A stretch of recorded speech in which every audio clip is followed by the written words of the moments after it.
τόσο λίγο επιστρέφουμε πάλι στη βάση μας. Εξοριστήκαμε από την πατρίδα μας, από την παράδοση μας για τις απαρτίες μας. Τελείωσε ο κανόνας, μέχρι εδώ ήταν. Όπως οι Εβραίοι επί 400 χρόνια ήταν εχμάλωτοι, όπως τους είπε ο πατέρας τους, ο Αβραάμ, ήταν εχμάλωτοι στους Αιγυπτίους.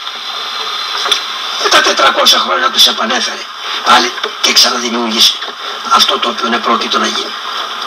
Και έμουμεθα. Αλλά ειδικά η Ισλαμική κατά επί 400 χρόνια στους δέρχο μας απάνω. Χιλιάδες νεομάρτυρες έχει στείλει. Αφάνισε την οικογένεια, τα ήθη και τα έθιμα. Τώρα τελειώνει και σε αυτό. Υπερβαίνει στα χνία του Θεού. Θα μιλήσουν τα αίματα των μαρτύρων μας και τα κράματα των προγόνων μας αυτή την ώρα. Και θα επανέλθουν πάλι στην βάση μας. Αλλά όχι τούτη. Ναι, μεν θα βρούμε ειρήνη, αλλά οι βάσεις μας είναι ο ουρανός. Γι' αυτό προσέχετε να είστε έτοιμοι στις ερχομένες θλίψεις και περιπέτειες και να κάνετε συνέχεια προσευχή, επικαλούμενοι τον Θεό να μείνει κοντά μας, να μας βοηθήσει να αντέξουμε.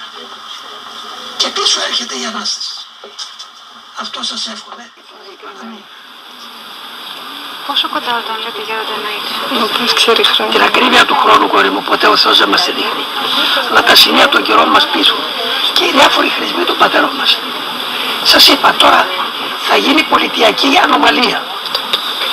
Μόλις γίνει πολιτιακή ανομαλία, αμέσως θα τραβήξει πίσω το κεφάλαιο. Το παγκόσμιο κεφάλαιο, το διεθνές κεφάλαιο, το τελεβαϊκό. Μόλις τραβήξει πίσω το διεθνές κεφάλαιο, θα απολυθούν όλοι οι υπάλληλοι.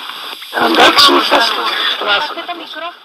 Αναστεί το Θεός και διασκορπιστήτωσαν οι εχθροί αυτού και φυγέτωσαν από προσώπου αυτού οι μισούντες αυτόν.